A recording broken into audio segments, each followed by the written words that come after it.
my report on the state of the state, laying out 3 priorities: affordability, public safety, and at the center of it all, housing. Solutions to these issues are within our reach, especially with the historic infrastructure investments we're committed. If we address them head-on, we'll restore the working class, refill our schools, and revitalize communities and neighborhoods in every county. But I also understand the realities of the supermajority, which means you don't have to listen or even consider my priorities or objections. But I bet many of you do hear, maybe even share some of my concerns. More importantly, I'm pretty sure the majority of our constituents certainly do. But let's put them first by doing the hard work to fix, not just fund, the problems they face. Put party labels aside and listen to each other so we help our communities, just like the Vermonters I highlighted in the state of the state help theirs. This work, especially when it comes to affordability, starts with the budget I'm presenting, which totals $8.6 billion across all funds, $353 billion for transportation, $2.4 billion for education, and $2.3 billion in the general fund. Now, I want to talk a little more about the 3.57% growth in the general fund. Because regardless of what you might think or hear, it's not ours. I didn't just pick it out of a hat. It's what we can do within available revenue without new or higher taxes and fees. I'm sure it's no surprise to you, given the growing burden they already face, I don't support asking Vermonters to pay more. To me, it does matter how much money we have, because every penny we spend comes out of the pocket of the people who live, work, and invest in Vermont. And we hear from them all the time, with stories of desperation and fear. The very people I know many of you are trying to help, who want to do their part, but they're being crushed by the burden of property taxes, by the higher rents that come with it, as well as by increased fees just to renew a license and register a vehicle, or the looming payroll tax, and the unknown and higher fuel and electricity costs, not to mention inflation. I truly believe most of us want to help people. It's who we are.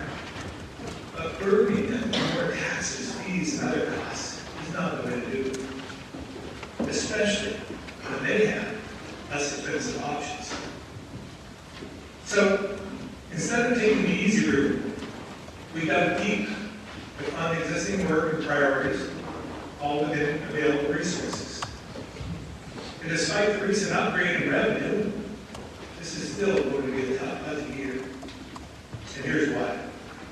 Historic federal aid and the spending power it gave us has dried up. But we still had to fund last year's 13% budget growth, which, as you know, I vetoed and you overrode. We had unexpected obligations, like FEMA managed, and $9.5 million for payments negotiated by the Attorney General to settle the EP5 scandal of 2015. We as a state are also impacted by inflation, rising costs, and other increased pressures. Nearly all the additional revenue is needed to sustain our core services and programs. This includes a total of $24.7 million for our existing hotel motel program, around $23 million for last year's extra staffing, incentives, and overtime costs due to those workforce challenges we all face. $31.7 million for employee salaries and benefits, which is $10 million more than last year. $2.7 million to fill deficits in E911 and fire safety. and $5 million for another bridge payment to keep Vermont State University going.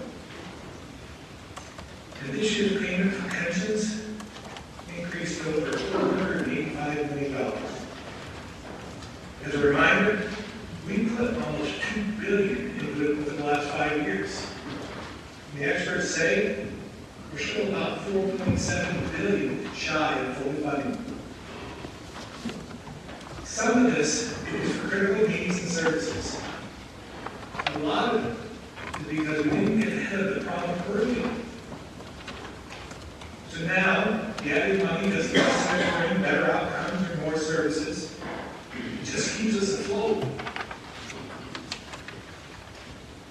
In my state of the state, I said we need to listen to each other and learn the lessons of the past. And these are some of them.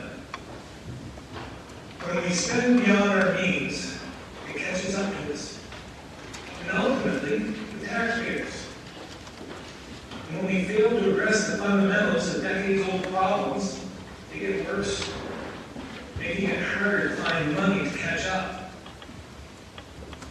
Before the pandemic, we saw that disciplined budgeting without higher taxes resulted in organic revenue increases, which is the real lasting economic growth we need to support more public investments. And with post-pandemic federal aid, we've shown that smart, strategic investments can put us in a better position to grow and provide resilience in later times. This budget does both. It aligns with our fiscal reality and prioritizes the fundamentals. And it makes smart new investments, because along with our policy proposals, will build on our resiliency and help communities recover, not just from a flood, but in response to each of our top challenges.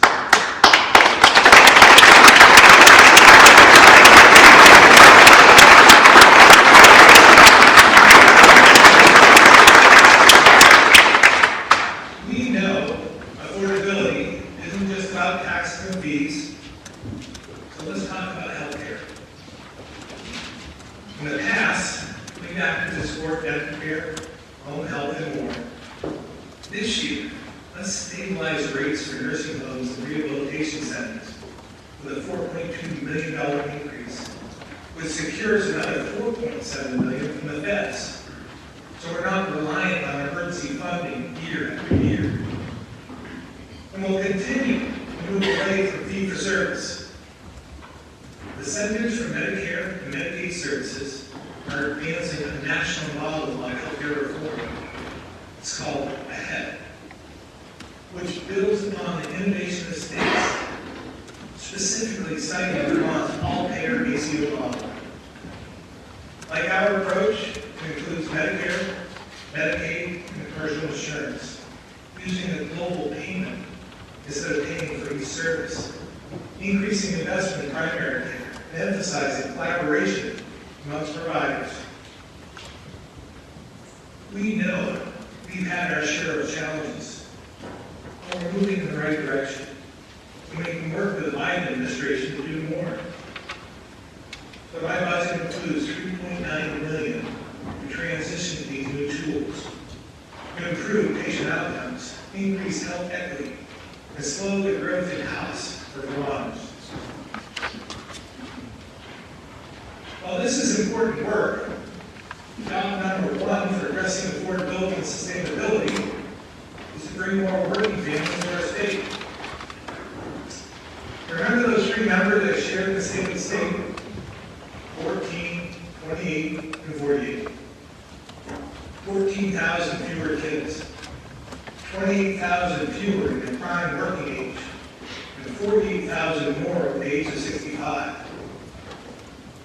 Those numbers make a big difference, whether it's healthcare, education, or overall cost to our systems.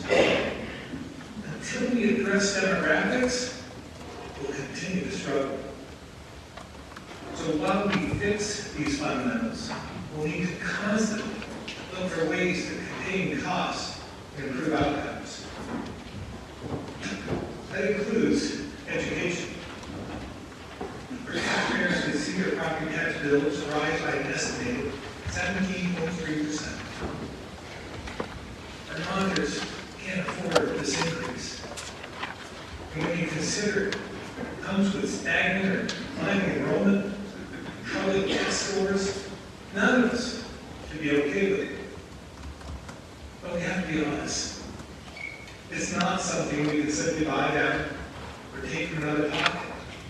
Because getting it to 2%, as some of you have suggested, would take about $213 million. So we need to work with school boards, administrators, parents, and teachers, because the reality is changes need to be made before budgets pass. At a minimum, we need to address the factors that fuel these increases year after year, even if it won't reduce costs this year. I truly believe we passed on any of the proposals I put forward in 2017, or 18, or 19. We'd be better off today. As I said, I'm willing to discuss any of those past ideas. Right-sizing schools and classrooms, better addressing healthcare, retirement costs, their property tax caps and adjustments, or more.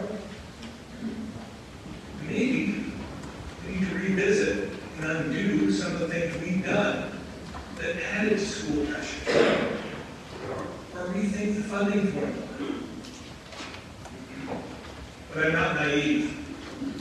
Without a willing partner, I'm sure any proposal I put on the table will be used to drive divisive attacks and headline clicks, and we won't get anything done.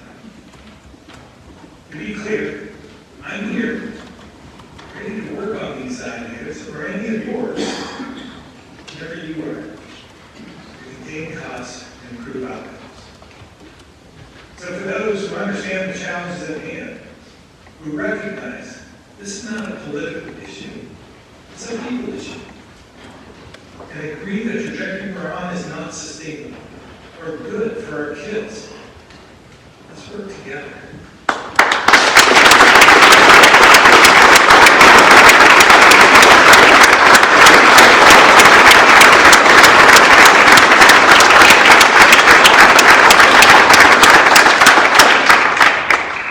And it's not just about cost containment, because there are opportunities to better serve students within existing resources.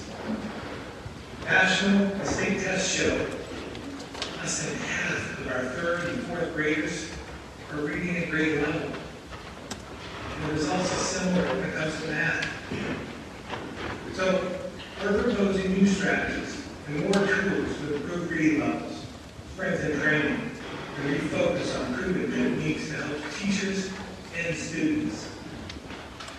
We can also make real progress on career and technical education. For years, I've been proud to stand here and talk about my own trades education. CTE is a good way to give kids hands-on experience, a deeper set of skills, and multiple paths to a great career. But we can't do that if kids have to wait until high school before choosing one path or the other, without ever having been exposed to the possibility of a career in the trades.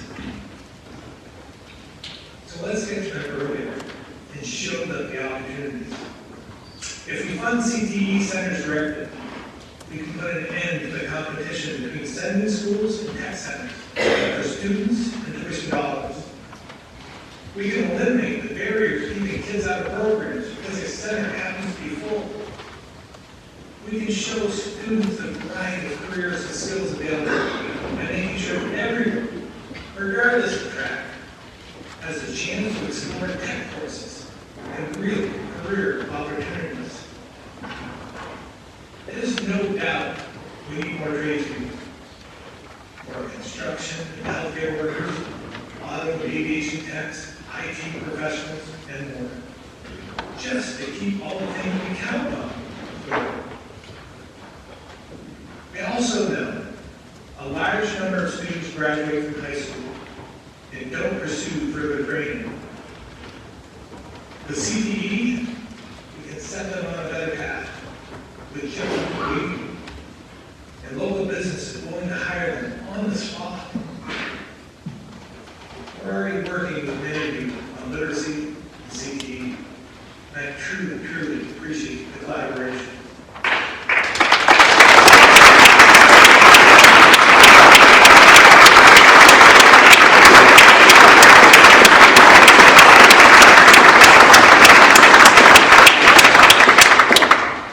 Because I think we'd agree, we owe it to our kids, give them the tools they need to succeed in the future.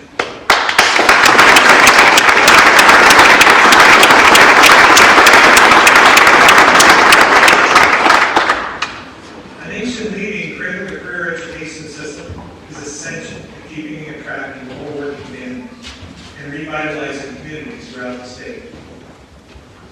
So is making sure we solidify our place as the safest state in the country. Let's start with something you don't hear too often in this building. I may have been wrong. I supported and signed some of the very legislation I'm asking you to change today. I agree people deserve second chances, maybe even a third or fourth, especially when it comes to the state's needs of young adult or when struggling with addiction. But I wish I better anticipated the challenge of implementing laws to raise the age of criminal accountability. Because we weren't ready. We put the policy ideas ahead of the fundamentals, the real work, of actually helping our youth. Like many other areas, we move too far and too fast into a policy experiment. We didn't plan for or build the system needed to address the extreme cases or have the workforce to support it. We focus so much on our well-intentioned goals, we didn't think through all the possible consequences. Like what adding older, more violent youth to DCF caseloads would do. Or how traffickers would exploit young adults to run their deadliest drugs and expand their markets in Vermont. I'll admit the same for bail reform, which I signed, because I agree with the goals. But again, there were negative consequences because we limited a valuable tool. And on top of that, conditions of release weren't effective, which makes it harder to prevent people from harming their neighbors and communities over and over and over. For example, in the matter of a year, 2 murders in St. Johnsbury involved multiple people out on conditions of release. One of them had 7 criminal charges pending.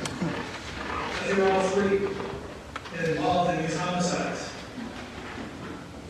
On at least 4 different occasions, a woman in Franklin County was arrested for narcotic sales and released on conditions.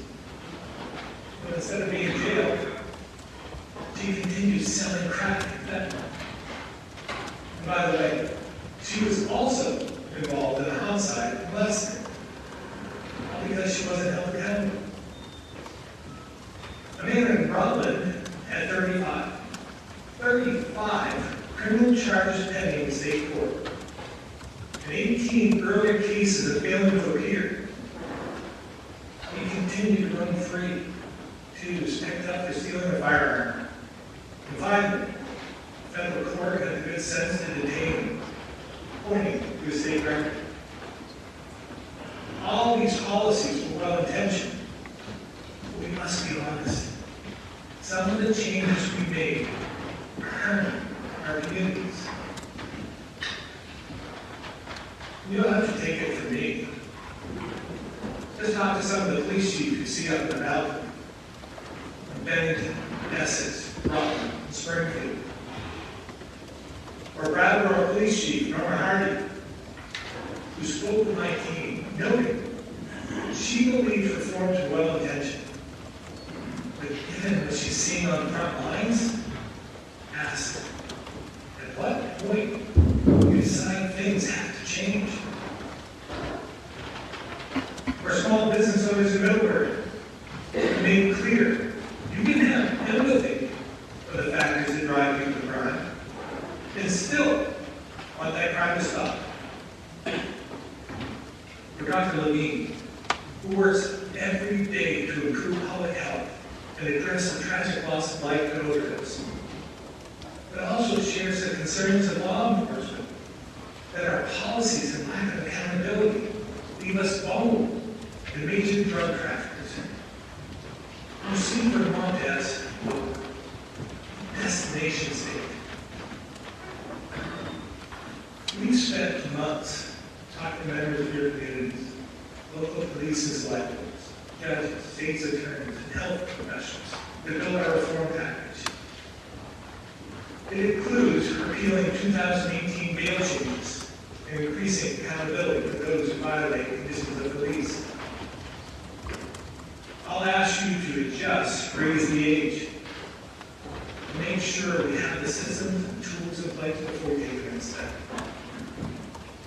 I'll also ask you to add to the list of violent crimes, which allow prosecution of a juvenile to start in criminal court, and move to a system of universal sealing rather than expunging records, so we give people a second chance, but hold repeat offenders accountable.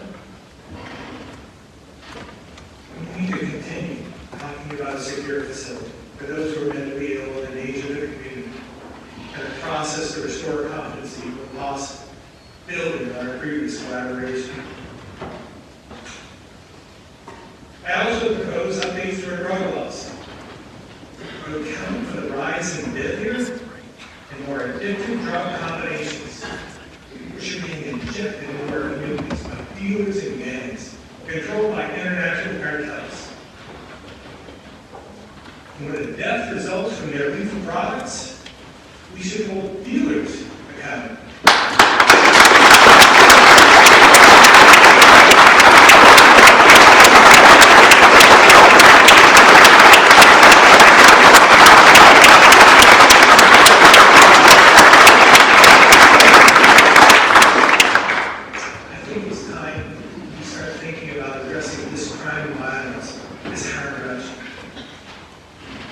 We already have some agreement in this area, so let's make sure our laws aren't doing more harm than good.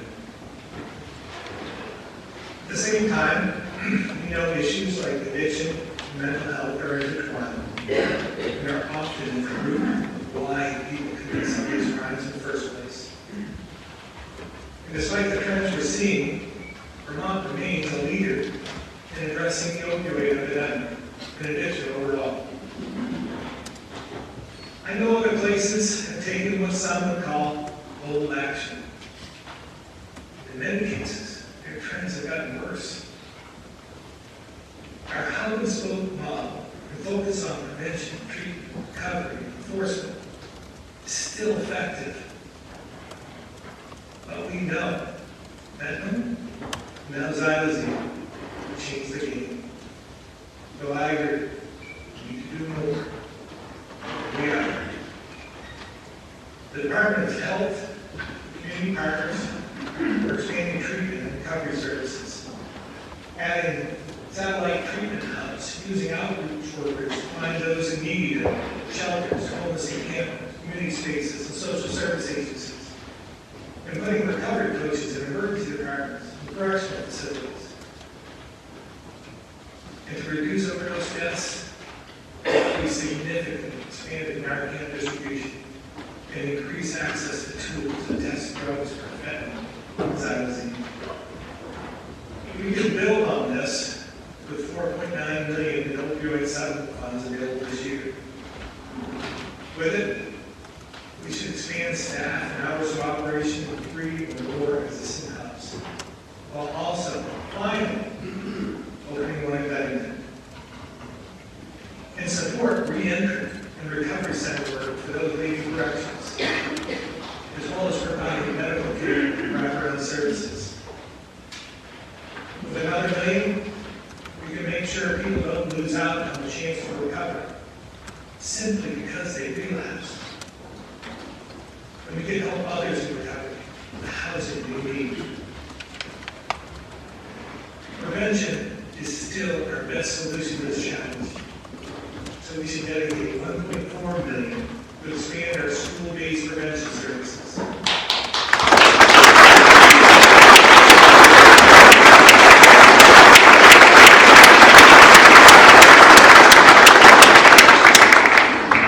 In the general fund, we're increasing investment in mental health with $1 million at one time. To follow through on opening a youth inpatient facility in Bennington. And as a result of our successful pilot, we put 12 mental health workers in our state-based barracks. This budget makes those permanent and adds 8 more. We're also aligning our tools and teammates from public safety, human services, labor, commerce, and digital services for a public safety enhancement team. Along with local partners, we're identifying specific community hotspots to interrupt the trends and better serve our most vulnerable. By connecting our teams on the front lines, we can improve safety and health, linking people to services when they're most likely to take advantage. For example, in Springfield, Curry Point Recovery Center and the fire department are working together for the first time. And in Bennington, they put a social worker in their local police department, connected EMS and recovery coaches, and trained outreach workers to identify and intervene in domestic violence situations. Having a multi-pronged approach is what will turn the tide. Because the reality is, that's what it takes. Hard work every day across many partners. There is no easy solution. It's much we all want to stop the pain and loss. If we want to do more, let's do more with proven solutions so we can reverse our overdose trends, provide people treatment and recovery, helping them rejoin their communities and families, and prevent more of our kids from ever entering this harmful cycle in the first place.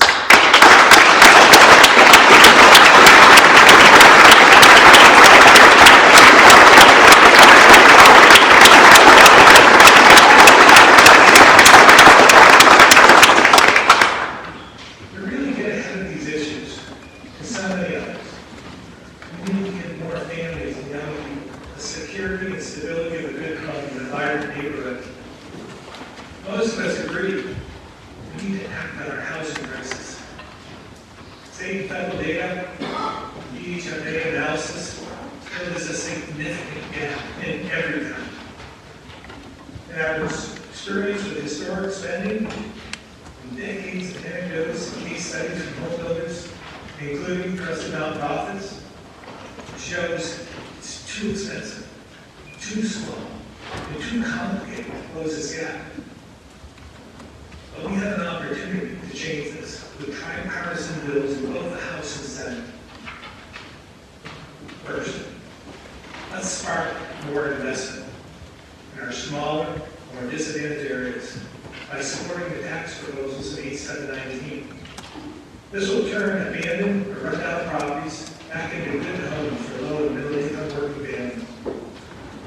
It will brighten up neighborhoods that need it most and give everyday Vermonters the opportunity to invest in their community. And we should increase the downtown and village center tax credits to $5 million.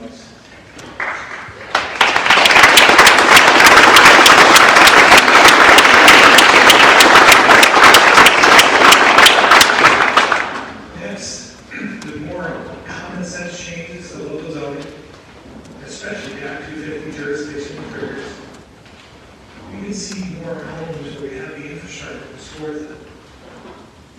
Act 250 was supposed to prevent sprawl, but limit housing density in the place we want it, and force a home builder to move 5 miles away to build more, counterintuitive.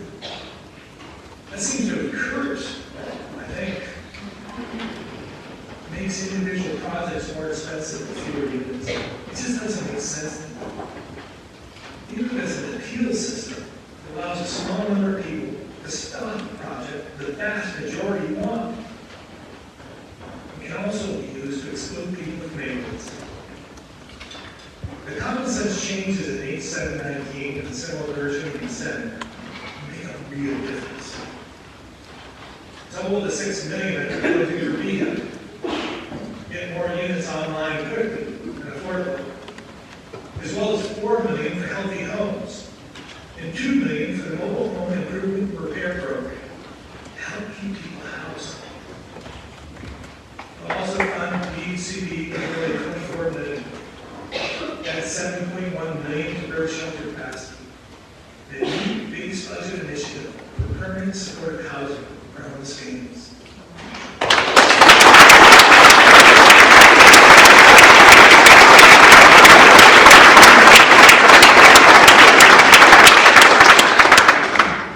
Without real change to jumpstart the investment, we'll continue to see talented young professionals decline jobs because they can't find a decent affordable home. Seniors forced to stay in a house that's too large for them to maintain instead of something smaller and more affordable nearby. And then we'll lose the working families who could have called that larger home their own. And our smaller, more rural communities will further erode with more properties falling into disrepair. You see, our communities and all those looking for or struggling to afford a decent home don't have the lobbyists. They don't have the money or the time to push back on the campaign we've already started to see to keep you from taking action. So those everyday Vermonters need us to represent them with the special needs. They need us to withstand the pressure, make the right choices, and have the courage to act. So they too can afford a home and a life here in our beautiful state.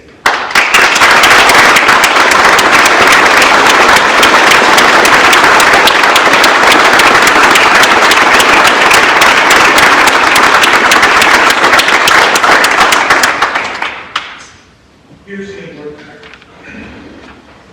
All this hard work for making Vermont more affordable, improving our healthcare and education systems, and maintaining our reputation as the safest state in the nation, and housing that meets the needs and budgets of working families. This is how we keep and attract the people we need, to reverse our demographic trends, revitalize our communities, and restore economic equity and opportunity in every corner of the state. And while I haven't detailed this today, this budget also includes ongoing investment for workforce, as well as economic and community development. It's also support these goals.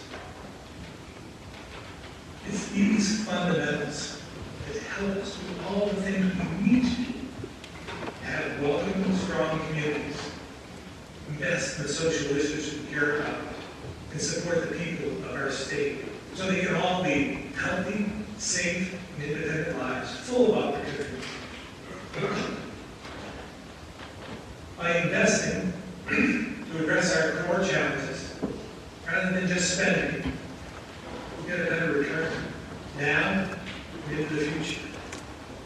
And we're seeing that with our development, which continue to pump money into the economy, generating the revenue, supporting budget growth, and more investment in communities. The same is true of the money we dedicate to the state's match for federal IIJA funds, which gets us at least $4 from the feds for every dollar we put in. We've already moved forward with dozens of water improvement projects in places like Hassett, Brighton, Shasbury, and Bethel, as well as transportation projects in Linden, Granville, Fairfield, and more. These are communities that don't always get the support they need or benefiting them. But let's make sure we follow through with the match money we set aside to fund infrastructure projects that will eliminate sewer overflows and remove lead, as Searsburg, Springfield, Westminster, Worcester, and many, many, many others. These initiatives make Vermonters safer and healthier and support the economic growth we desperately need in so many of our rural communities. Now, I want to make sure you hear what I'm saying.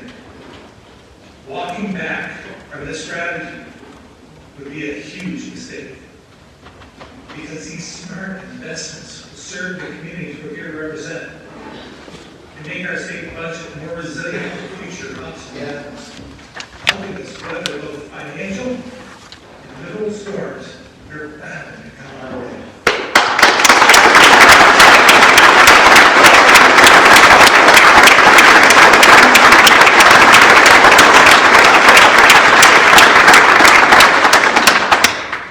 And we'll see the same kind of results as we help communities mitigate the impacts of future floods and build resiliency that benefits the whole state. That's why our VA proposal includes $36 million for both state and some of the municipal match money, which will secure the hundreds of millions of dollars available for FEMA to repair the damage done to our public infrastructure. It also transfers back the $20 million we used for VBAC, which helped over 500 businesses, nonprofits, and apartment owners. Help them make repairs, open their doors, bringing back employees and customers, and returning renters to their homes. My budget also includes $12.5 million, giving us half the match needed to secure $75 million in FEMA hazard mitigation funds, which will give us a total of $100 million for this work. This funding will support buyouts, floodplain restoration projects, better protect homes and communities like we did with Melrose Terrace in West Brattleboro and Water Street in North. And it will fund infrastructure upgrades like the overflow culvert Brandon, which has helped the downtown, devastated by hurricane, withstand the storms that follow. While often necessary, we know the negative impact buyouts can have, including on municipal budgets and the energy. So I propose a disaster resilient investment initiative, which will offer a TIF-like approach for recovery projects that keep or add properties to the ground list. Many towns along the Winooski, Royal, West Rivers, and the tributaries extending to them continue to suffer damage with every major storm. Within the budget funds a study of the Winooski watershed to build out storage capacity and protect communities throughout the river basin. And we're working with partners on similar strategies in these other regions. And it's important we get our long-term resiliency policy right.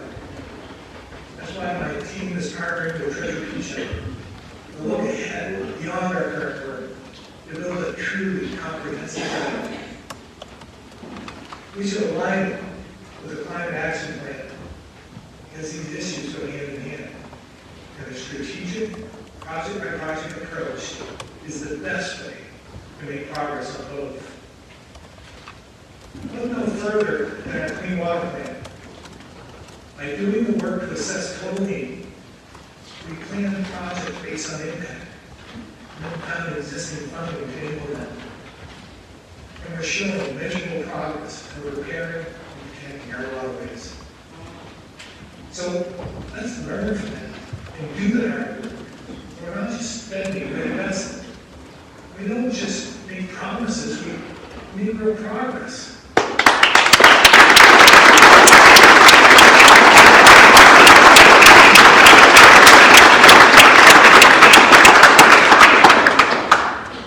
That's really the case I'm trying to make across the board. I don't think there'll be a lot of disagreement about what's in this budget. The disagreement, lying on what's not in it.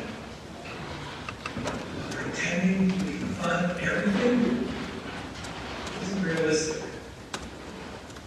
We have to be honest. Just pushing more and more money, problems, and needs doesn't always equal progress. Not in education, pensions, state colleges, housing, homelessness, and other areas where we fund and fix the underlying problem. I believe it is a better way. The middle majority of this legislature can help Vermont find the sweet spot, where we do the hard policy work and invest in the things that help people without pushing them further behind, or making it too expensive for young workers to get started here, and without forcing our anchor employers out of state, or our Main Street mom and pops out of business.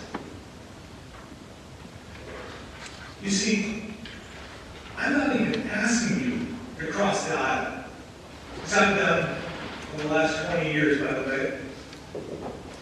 I'm just asking you to meet me in the middle, set a new standard that lives up to the example Vermonters show us every day. Because when they see us in action, they wonder, why don't we follow their lead?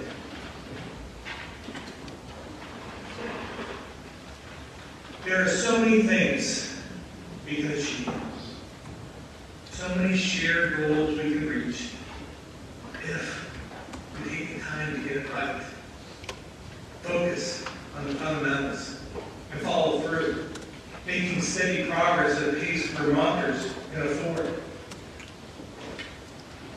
We can work towards that vision of vibrant neighborhoods, full of families breathing life back to their communities, healthy and safe kids filling classrooms and reaching their fullest potential. Great jobs with solid employers. Entrepreneurs we all want to with a thriving, growing economy that gives Vermonters the security and opportunity they deserve for all they do and all they invest.